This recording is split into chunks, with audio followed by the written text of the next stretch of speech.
Mummy बोली थी काला टीका लगा लेना, नजर नहीं लगी, मैंने पूरा ही काला पहन लिया। नमस्ते, हेलो, क्या हाल? ठंड आ चुकी है दोस्तों। अब रोज सुबह नहाने के लिए मैं टॉस करता हूं। अगर हेड आ जाता है तो नहीं नहाता हूं, और अगर टेल्स आ जाता है तो दोबारा टॉस करता हूं।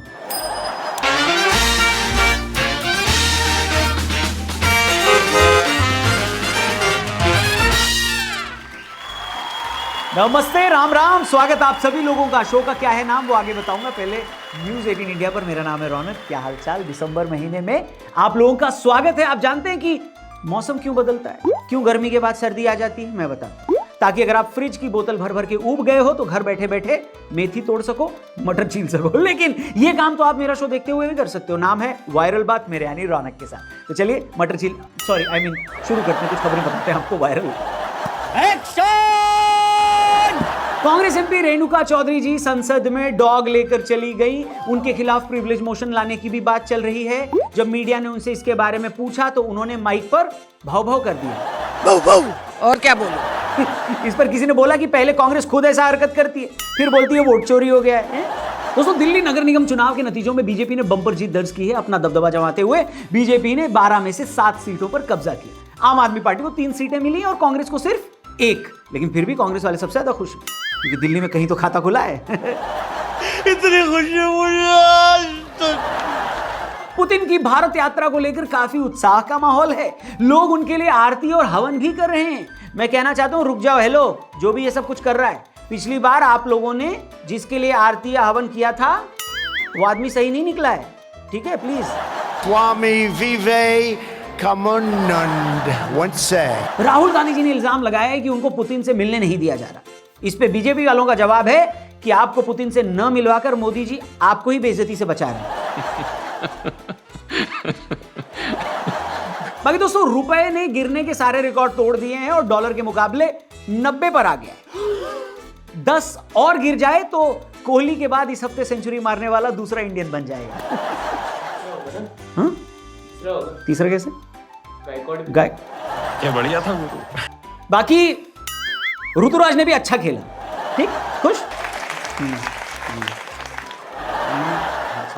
दोस्तों, अगर सूत्रों की माने तो स्मृति से शादी टूटने के बाद पलाश मुच्छल प्रेमानंद महाराज जी के आश्रम में दिखाई दी। एक सेकंड, पता नहीं उन्हीं की फोटो है या नहीं, पर शायद पलाश को लगता है कि जर्सी नंबर 18 वाले का सॉल्यूशन प्रेमानंद महाराज जी के पास ही मिलता है। बात तो सही है। बाकी फ्राइडे को रिलीज हो गई धुरंधर फिल्म। 3 घंटे 34 मिनट की है, ऐसा बताया जा रहा है। इतनी लंबी तो आजकल लड़के लड़कियों की रिलेशनशिप नहीं चलती जितनी लंबी ये फिल्म इन लोगों ने बना दी है। All the best. अच्छा, धर्म पाजी के अस्थि विसर्जन में फोटोग्राफर, मीडिया सब लोग फिर से पहुंच गए। सनी पाजी ने देखा तो गुस्सा हो गए, भड़क गए। बताओ, जो आदमी 2-2 बार पाकिस्तान को सबक सिखा के आ गया हो, वो अपने देश की मीडिया से परेशान है। उधर जाओगे? उठा उठा के पटकूंगा, उठा उठा के पटकूंगा।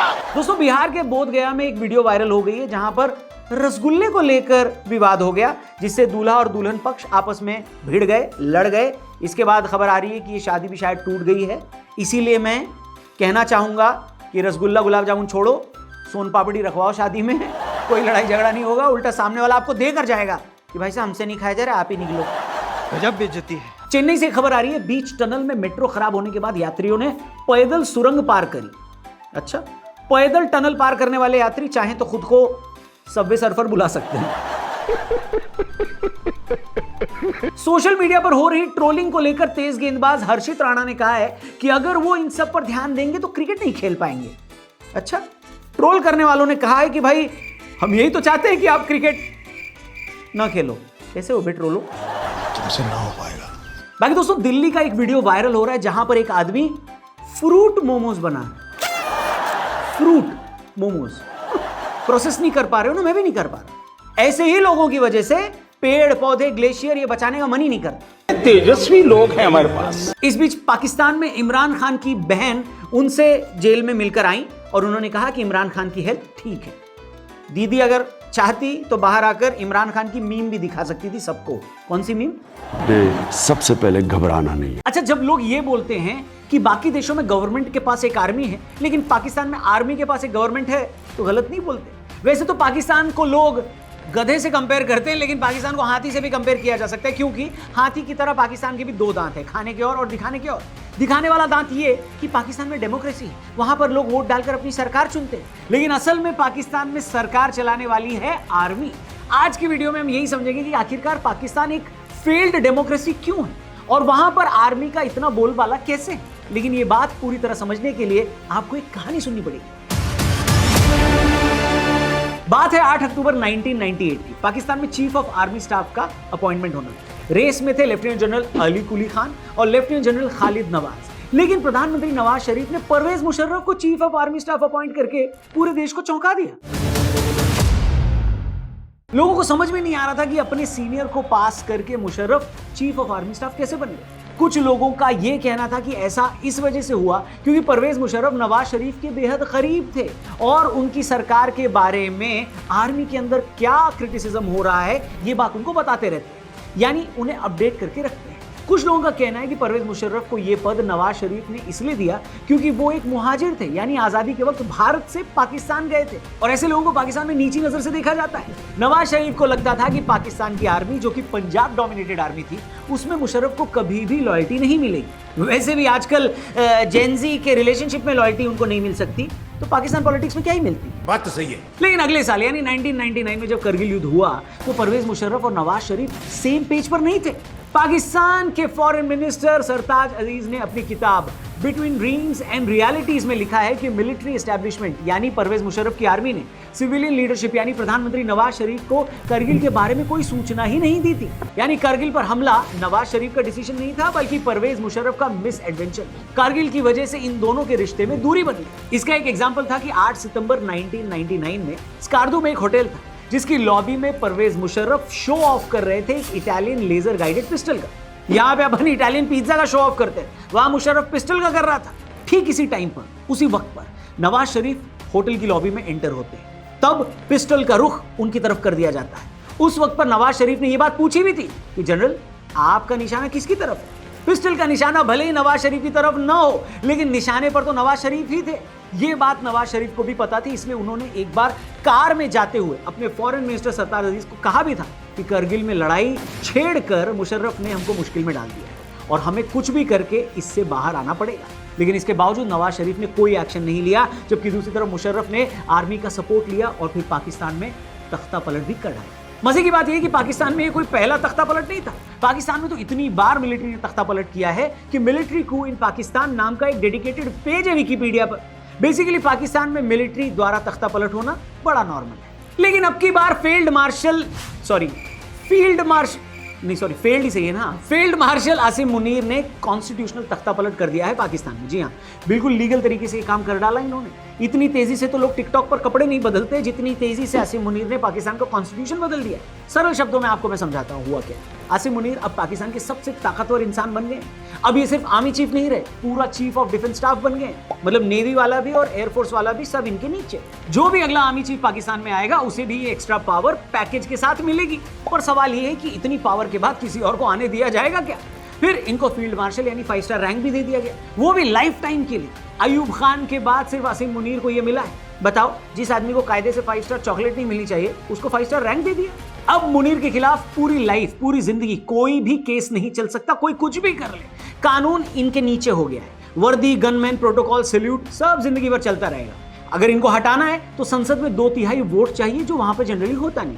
मतलब प्रैक्टिकली ये मुनीर अब पाकिस्तान के ऊपर बैठ गया है। राष्ट्रपति, प्रधानमंत्री को तो वहां पर क्या होता है, छोड़ते पकड़ लिया जाता है, गिरफ्तार कर लिया जाता है, लेकिन इनको कोई छू भी नहीं सकता। दूसरी तरफ सुप्रीम कोर्ट को अच्छे से काट छांट कर दिया गया है। अब एक नया कोर्ट बनेगा, फेडरल कॉन्स्टिट्यूशनल कोर्ट। इसके जज सरकार चुनेगी और ये कोर्ट सुप्रीम कोर्ट से भी ऊपर होगा। सारे बड़े संवैधानिक केस, फंडामेंटल राइट्स वाले केस अब यहीं जाएंगे। सुप्रीम कोर्ट सिर्फ छोटे मोटे सिविल क्रिमिनल अपील ही देखेगा। कुल मिलाकर जो अदालतें पहले सरकार को कभी कभी डांट भी देती थी, यानी इमरान को भी डांटा, नवाज को भी डांटा, मुशर्रफ को भी डांटा, अब वो पावर क्या हो गई राहुल जी? खत्म। चेक एंड बैलेंस नाम की चिड़िया उड़ चुकी है। अब पाकिस्तान में साफ साफ दिख रहा है कि असली मालिक कौन है। सिविलियन गवर्नमेंट अब बस रिमोट कंट्रोल का नाच करेगी, असली रिमोट अब पूरी तरह आर्मी के पास। आसिम मुनीर पाकिस्तान में बिल्कुल नॉर्थ कोरिया वाली वाइब चाहते हैं। इसका एक एग्जाम्पल एक पाकिस्तानी ने ही बताया जब उसने ये ट्वीट किया कि पैसा निकालने के बाद वहां के एटीएम में आसिम मुनीर की फोटो आती है। क्या बात कर रहे हैं? अच्छा, ये ट्वीट देखने के बाद कई लोगों ने ये बोला कि पाकिस्तान में एटीएम भी होता है क्या? मैं उनको बोलना चाहूंगा कि एटीएम तो कहीं भी हो सकता है, उसमें पैसा भी तो होना चाहिए। पर आप में से बहुत लोगों को लग रहा होगा कि आखिर आर्मी का एक अफसर इतना पावरफुल पाकिस्तान में कैसे होता जा रहा है कि संविधान चेंज कर दे रहा है, वहां का सारे नियम बदल दे रहा है। पाकिस्तान में वैसे तो आर्मी सिविलियन सरकार से ऊपर ही रही है, लेकिन आर्मी के स्टैंडर्ड से भी आसिम मुनीर ने खुद को ऐसी जगह पहुंचा दिया है जहां आज तक पाकिस्तान का कोई आर्मी मैन नहीं पहुंचा। एक आदमी ने पूरे देश की फील्डिंग कैसे सेट करी? जाहिर है कोई तो ऊपर से हाथ रखा होगा, वरना आसिम मुनीर की चेचिस में इतना दम कहां? अगर आप भी यही सोचते हैं तो बिल्कुल सही सोचते हैं, क्योंकि आसिम मुनीर को हासिल है व्हाइट हाउस का प्रोटेक्शन। अमेरिका के राष्ट्रपति डोनाल्ड ट्रंप पिछले 6 महीने में जितने मेहरबान आसिम मुनीर पर रहे, उतना तो अपनी पूरी लाइफ में कभी वो इलॉन मस्क पर भी नहीं रहे। इस साल अक्टूबर में गाजा पीस समिट के दौरान कई देशों के रिप्रेजेंटेटिव्स के सामने डोनाल्ड ट्रंप ने जब पाकिस्तान के प्रधानमंत्री शहबाज शरीफ से वो मिले तो उन्होंने आसिम मुनीर को अपना फेवरेट फील्ड मार्शल तक बोल दिया। अब वैसे तो जो आदमी ट्रंप का फेवरेट हो वो खुद ये समझ ले कि कितना गया गुजरा है, लेकिन फिर भी डिप्लोमेटिकली ये कहना बहुत बड़ी बात थी, नहीं? अच्छा बात नहीं है। लेकिन ट्रंप ने भी ऐसा क्यों कहा और किया, ये समझना बहुत इंपॉर्टेंट है। ट्रंप के पास दोस्तों इस वक्त अगर किसी चीज की सबसे ज्यादा कमी है या कोई चीज उनको डेस्परेटली चाहिए तो वो है एक Nobel peace prize. Donald Trump की भाषा और एक्शन से ये क्लियरली दिखता है कि ये नोबेल पीस प्राइज के लिए ये आदमी इंडिया पाकिस्तान तो क्या, गंभीर और कोहली के बीच भी दोस्ती करवाने को तैयार हो जाएगा। और आसिम मुनीर और पाकिस्तान ने ये फॉर्मली अनाउंस भी कर दिया कि डोनाल्ड ट्रंप को ये प्राइज यानी नोबेल पीस प्राइज मिलना चाहिए। हालांकि पाकिस्तान की अपील पर तो किसी को चूरन अवार्ड भी नहीं दिया जाता, लेकिन पाकिस्तान की अपील डोनाल्ड ट्रंप को काफी पसंद है। लेकिन पाकिस्तान ने सिर्फ नोबेल के लिए अपील नहीं करी है, बल्कि अपने यहां मिलने वाले रेयर अर्थ मिनरल्स को भी अमेरिका को बेच दिया। 2025 में पहली शिपमेंट अमेरिका से पाकिस्तान गई, जिसमें कॉपर कंसंट्रेट और एंटीमनी जैसे मिनरल शामिल थे। हालांकि इस डील का खुद पाकिस्तान की ऑपोजिशन पार्टीज ने विरोध किया, लेकिन अमेरिका को खुश करने के लिए आसिम मुनीर ने किसी और की सुनी भी नहीं। वैसे भी ऑपोजिशन से उनकी कहां बनती? बात तो सही है। अभी थोड़े दिन पहले आपने खबर सुनी होगी कि पाकिस्तान के पूर्व प्रधानमंत्री इमरान खान की जेल के अंदर हत्या हो गई, जो कि बाद में फेक न्यूज साबित हुई। पर पाकिस्तान के पॉलिटिकल एक्सपर्ट्स कहते हैं कि इस संभावना से पूरी तरह इनकार नहीं किया जा सकता कि इमरान की जेल के अंदर हत्या हो सकती है। अभी नहीं तो आगे जाकर होगी, क्योंकि आसिम मुनीर और इमरान खान की आपस में बनती नहीं है। बात 2019 की है दोस्तों। लेफ्टिनेंट जनरल आसिम मुनीर को तत्कालीन प्रधानमंत्री इमरान खान की गवर्नमेंट के अंदर सिर्फ 8 महीने में आईएसआई चीफ के पोस्ट से हटा दिया गया। यहां पर आपको बता दें कि मुनीर को आईएसआई हेड बनाने के लिए आर्मी चीफ बाजवा ने ही पिक किया था। 2019 में मुनीर ने कथित तौर पर इमरान की बीवी बुशरा बीवी और उनके सर्कल के करप्शन एलिगेशंस की इन्वेस्टिगेशन में इंटरेस्ट दिखाया था।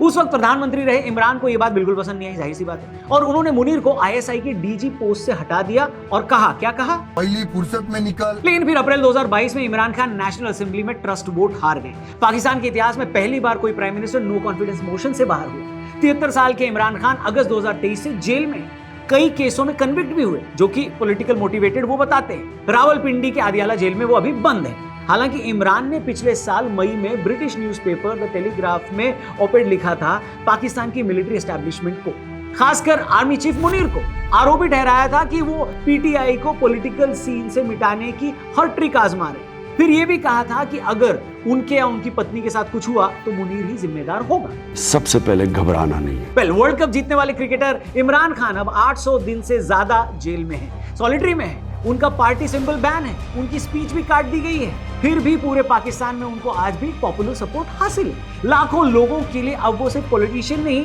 बल्कि जस्टिस की तलाश में देश के मॉरल लीडर है। खान की पश्तून आइडेंटिटी देश की सेकेंड लार्जेस्ट ग्रुप मिलिट्री के लिए चैलेंज है। पहले ही पश्तूनों ने मिलिट्री पर ह्यूमन राइट्स वायलेशंस और वायलेंस के आरोप लगाए थे। इससे 2020 में पश्तून तहफ्फुज मूवमेंट भी स्टार्ट हुआ। जब इमरान खान की डेथ की अफवाहें उड़ी तो सपोर्टर सड़क पर उतर आए, एक्सेस डिमांड करने लगे और यह सिलसिला अभी भी जारी है। कहना गलत नहीं होगा कि पाकिस्तान वालों को इंडिया वर्सेस पाकिस्तान पर नहीं, मुनीर वर्सेस इमरान खान पर फोकस करना चाहिए, क्योंकि ये वाला मैच ज्यादा इंटरेस्टिंग है। देखते हैं कौन जीतेगा। क्या लगता है आपको? बोलो बोलो, टेल। लेकिन बोलोगे कैसे? हेलो, कमेंट करके बताना। हमारे सोशल मीडिया पेजेस को जरूर फॉलो करना। ये एपिसोड आपको हमारे YouTube चैनल पर भी मिल जाएगा, तो उस चैनल को भी जरूर सब्सक्राइब करना। सारे काम तुरंत करो अभी, क्योंकि समय और पेट कब निकल जाए पता नहीं चलता। हाँ, फिर ना तो पेट अपनी जगह वापस आता है और ना समय।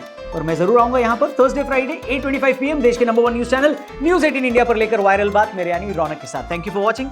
जल्दी मिलते हैं। जय हिंद।